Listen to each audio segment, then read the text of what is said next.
Baik, Assalamualaikum warahmatullahi wabarakatuh. Pada kesempatan kali ini kita belajar apa itu domain fungsi ya. Mengenai apa itu domain fungsi ya. Domain atau lebih akrabnya disebut dengan domain itu daerah asal ya. Daerah asal. Saya akan perlihatkan seperti berikut ini. Ya, buah himpunan ya. Himpunan A dan himpunan B ya. Jadi fungsi ditentukan dari himpunan A menuju B. Biasanya kan kita tulis F titik 2 ya. A menuju B. Atau biasanya ada juga yang nulisnya fungsinya X, di sini Fx sama dengan Y, sama aja. X sama Y kan dia anggota dari himpunan A. Gitu ya. Domainnya itu adalah semua himpunan yang terdapat pada semua daerah anggota himpunan yang terdapat pada himpunan A. Ini domain ya kan. Saya bilang di sini domain ya. Domain atau daerah asal. Kemudian melalui dapatlah fungsi, maka menuju himpunan B. Ini adalah daerah hasil, daerah yang ditunjuk atau daerah yang kena bayangan dari fungsi di himpunan A. Daerah hasil, daerah hasil. Semua himpunan yang ada di himpunan B adalah namanya daerah kawan. Daerah kawan atau biasanya disebut dengan kodomain. Kodomain itu ya. Daerah hasil atau biasanya dinamakan ring. Itu. Ya.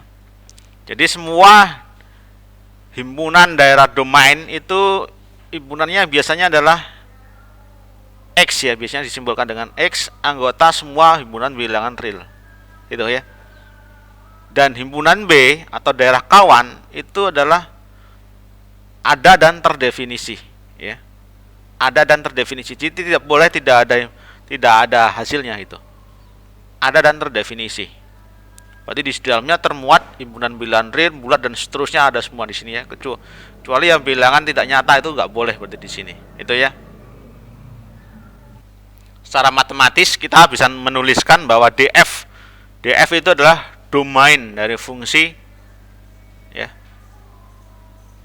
DF domain fungsi X untuk semua himpunan bilangan real ya. Maka akan ada hasilnya. Artinya Fx ada terdefinisi di sini ya. Terdefinisi itu. Nah, ini adalah domain fungsi atau DF. Oke, mari kita lihat. Kita akan melihat contoh soal 1. Tentukan domainnya ya. Yang A Fx-nya 1 dibagi X plus 2. Yang B Fx sama dengan akar X dibagi X kuadrat min 1. Yang C Fx sama dengan seper X plus 5 ditambah ln X kuadrat min X min 6. Kita akan lihat pembahasannya ya. Kita lihat suatu hasil bagi akan memiliki arti apabila penyebutnya tidak nol. Ini tidak boleh sama dengan nol, akan terdefinisi. Karena apa? Kalau di sini 0, 1/0 tidak terdefinisi dalam matematika. Maka syaratnya kan harus terdefinisi ya kan. Yang tadi domain itu kan. Maka apa? Hasil baginya supaya memiliki arti dan tidak nol, maka X plus 2 di sini harus tidak boleh sama dengan 0. Itu ya di sini nih. DF sama dengan X anggota himpunan real 1/X plus 2 terdefinisikan. Supaya semua 1/X plus 2 terdefinisikan, maka X anggota himpunan bilangan real bahwa X plus 2 tidak boleh sama dengan 0. Artinya di sini adalah X-nya tidak sama dengan negatif 2 ya. X anggota himpunan bilangan real dengan X tidak boleh sama dengan min 2. Khusus ini, perlakuan khususnya. Itu baru domainnya. Itu ya. Kita lihat yang B. Yang B, ada akar. Supaya terdefinisi di dalam akar dia harus tidak boleh negatif. Kalau dia akar negatif tidak terdefinisi, maka harus positif. Maka apa? Berangka yang di dalam akar X. Ini ya. X dibagi X kuadrat min 1 harus lebih besar sama dengan 0. Ini kan positif. Kalau 0 boleh nggak? Boleh. Ya, ada sama dengannya 0. Karena akar 0 itu 0. Tapi yang nggak boleh negatif. Ya. Sehingga pertidaksamaan ini, pertidaksamaan rasional ini ya. Rasional kuadrat X dibagi X kuadrat min 1 lebih besar dari 0 diperoleh batasan atau interval bahwa X-nya di antara min 1 dan 0 ya. Itu supaya terdefinisi, atau X-nya lebih dari 1 ya. Kalau X-nya kurang dari 1 maka dia tidak terdefinisi.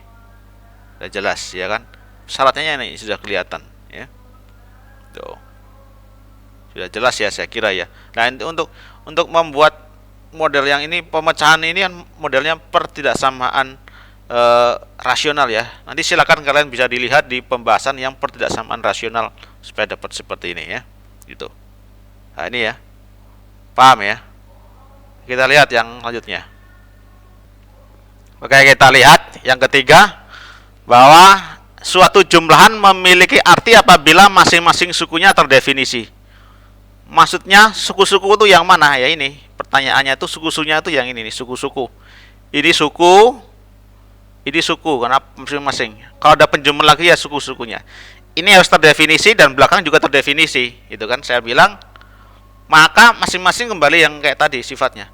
Masing-masing di sini terdefinisi seperti tadi. Berarti yang ini terdefinisi, supaya ada terdefinisi tadi, maka dia tidak boleh 0 ya.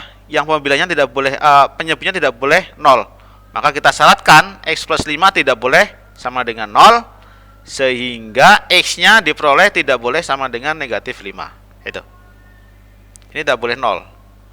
Pernya nggak boleh 0 ya. Itu. Kalau atasnya 0 ya nggak mungkin, kan di sini udah ada bilangan 1 konstan gitu kan. Itu ya. Sudah jelas. Dan suku yang kedua yang ini, logaritma natural ln X kuadrat min X min 6 ini ada. Supaya ada, maka dia harus lebih besar dari 0, logaritma gitu kan. Dan tidak boleh sama dengan 0, kan nggak ada nilainya 0 itu kan. Oke, kita lihat nih, ini adalah pertidaksamaan kuadrat ya. Untuk menyelesaikan pertidaksamaan kuadrat supaya dapat model seperti ini, silakan dibuka yang model pemecahan atau solusi dari pertidaksamaan kuadrat ya, yang hijau ini. Dari X kuadrat min X min 6 lebih dari 0, itu hasilnya adalah pemecahannya X kurang dari negatif 2 atau X lebih dari 3 itu ya. Sehingga kita dapatkan dari kedua ini, X tidak boleh sama dengan negatif 5 dan X kurang dari negatif 2, atau X tidak sama dengan negatif 5 dan X harus lebih dari 3. Itu ya, digabung ya, yang sini sama sini.